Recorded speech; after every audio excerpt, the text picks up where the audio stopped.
ho, humingi kami ng paumanhin sa matagal na paghihintay.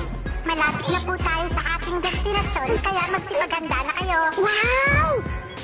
Doon pala magaganap ang susunod namin pagsubok!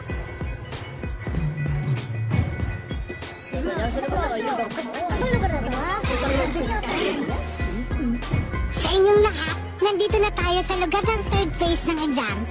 Nasa ibabaw kayo ng tore na tinatawag na Trick Tower. Ano? Trick Tower? Ngayon, dapat makarating kayo sa pinakaibabang palapag ng toreng ito ng buhay. At kailangan gawin yon sa loob ng time limit na 72 oras. Kaya simulan na natin ang third phase ng inyong exam. Paano tayo makakababa dito?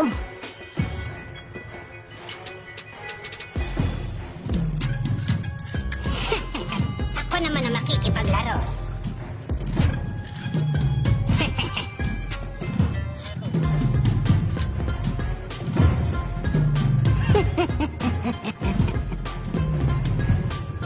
Galingan nyo at good luck sa inyong lahat.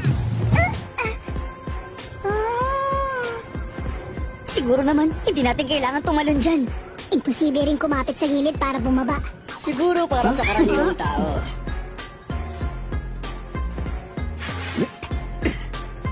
Pero para sa isang ekspertong rock climber na tulad ko, manilang sa akin ang bumaba dito.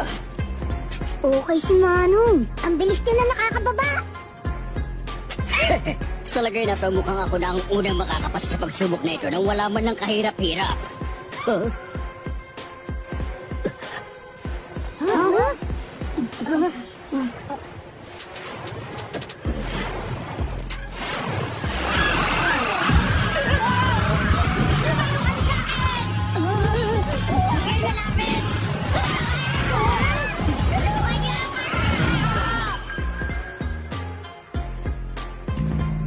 Tulad nga ng kasasabi lang ni Kurapika, imposibleng bumaba dyan. Oo.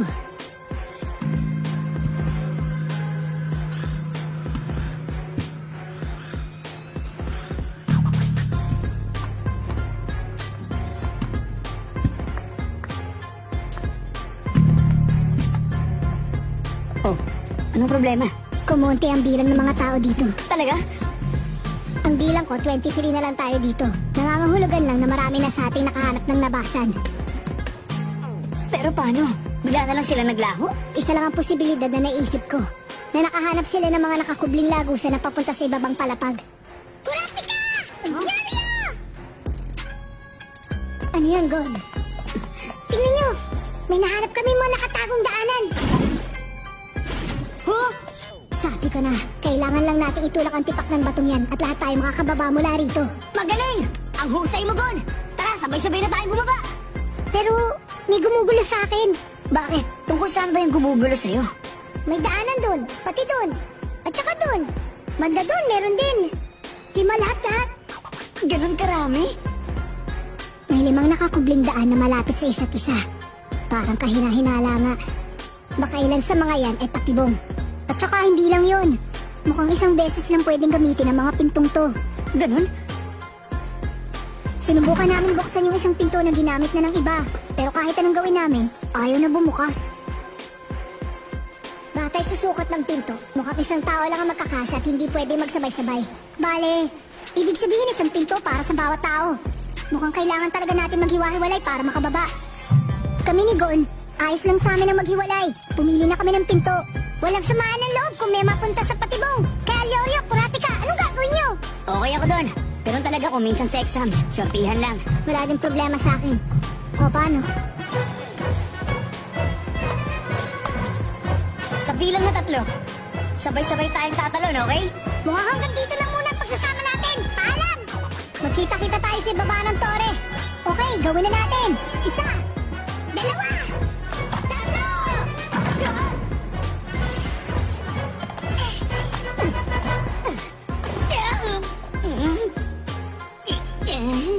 Huh? Teka, nangyari? Napakaikli ng paghihiwalay natin. Ano kaya yun? Pinaghiwa-hiwalay pa yung mga pinto tapos papunta rin pala sa iisang kwarto. Ang gulo. Huh?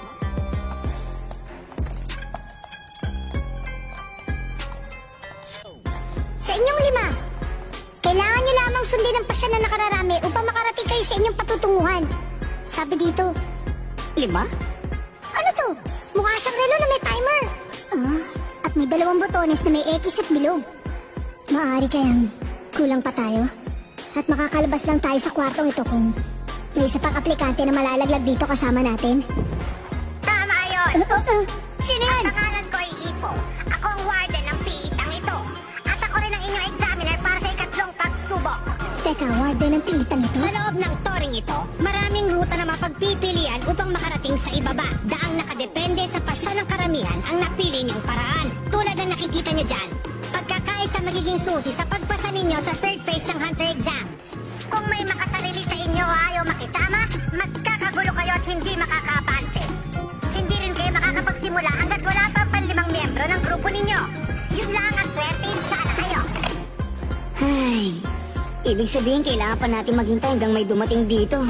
Okay ba yun sa inyo? Mukhang wala naman tayong ibang magagawa.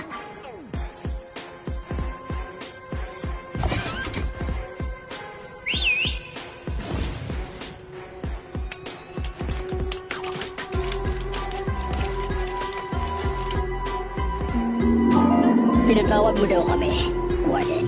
Nagsimula na ang pagsusulit. Kaya bilis, magsipwesto na kayo. Sige.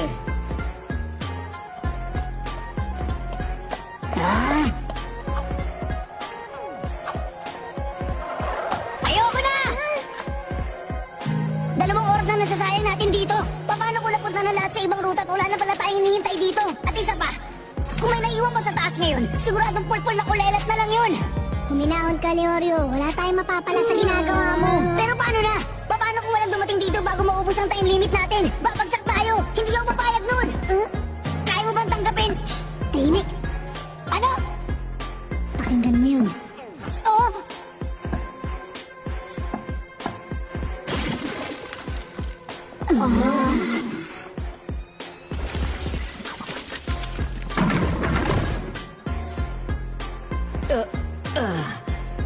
Nakababa rin sa wakas. Ginong Tomba! Kulelat nga. Bakit naman siya pa? Ayos na.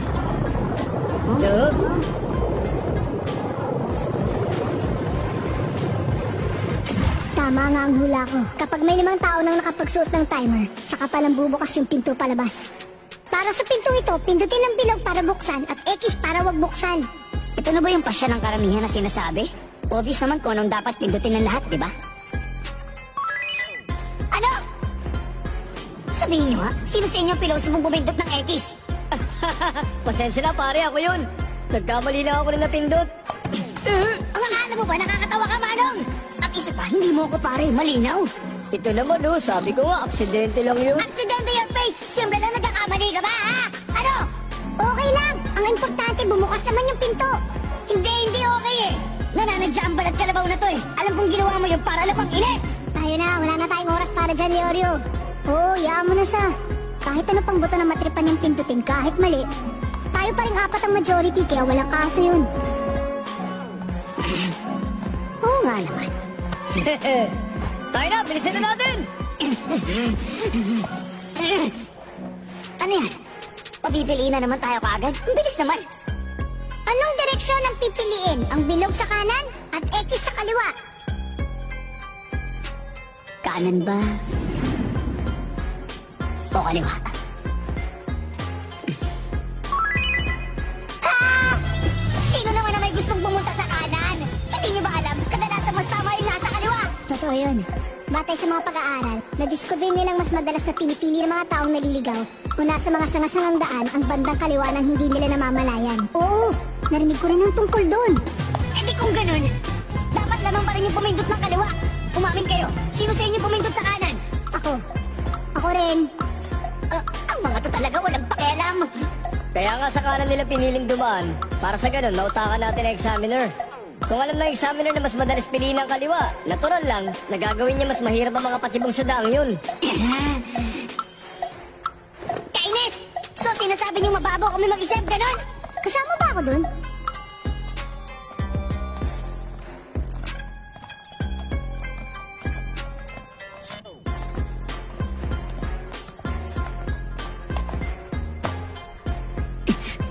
Saan naman kaya tayo napunta ngayon? Tumingin kayo, dun sa harap.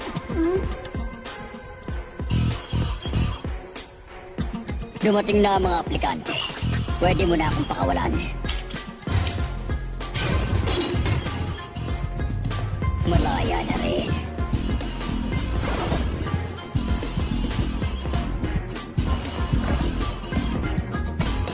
Sa wakas, akala ko hindi na kayo makakarating.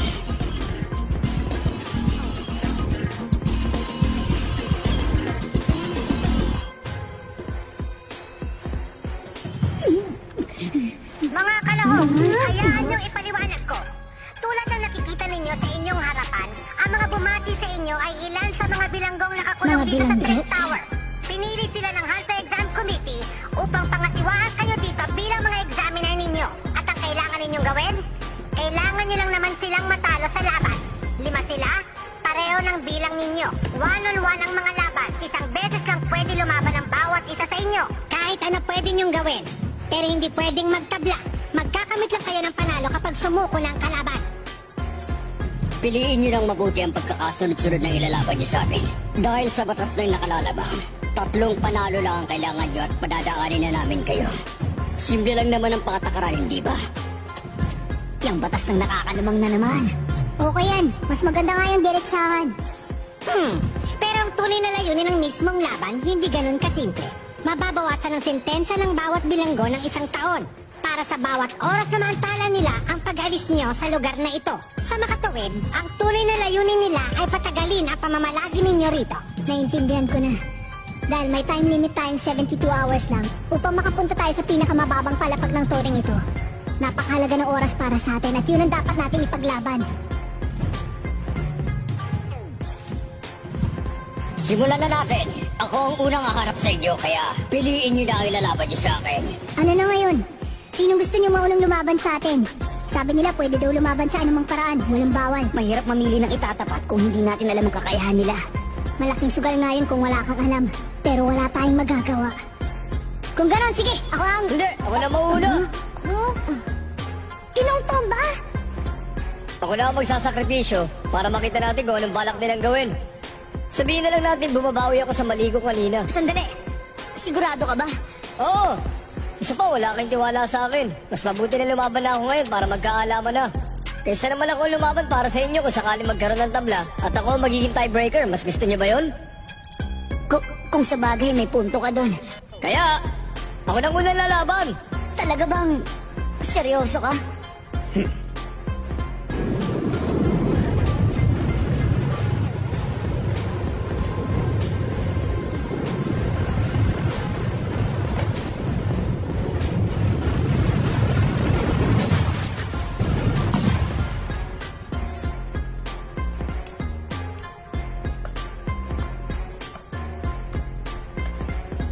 Talaga nabigla ako doon.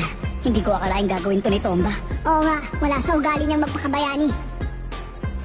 Sana maging okay lang. Sige noong Tomba. Ngayon naman, magkaayos tayo sa paraan ng pakikipaglaban. Kung payag ka, ang gusto ko deathmatch ang mangyari. Deathmatch? Sobra naman. Kailangan bang hanggang may mamatay? Masama ito. Dapat hindi siya pumayag sa ganong kondisyon. Sangayin ka ba? Kung yun ang gusto mo, sige, payag ako! Deathmatch! Baliw ba siya? Pinahanga mo ako. Matapang ka!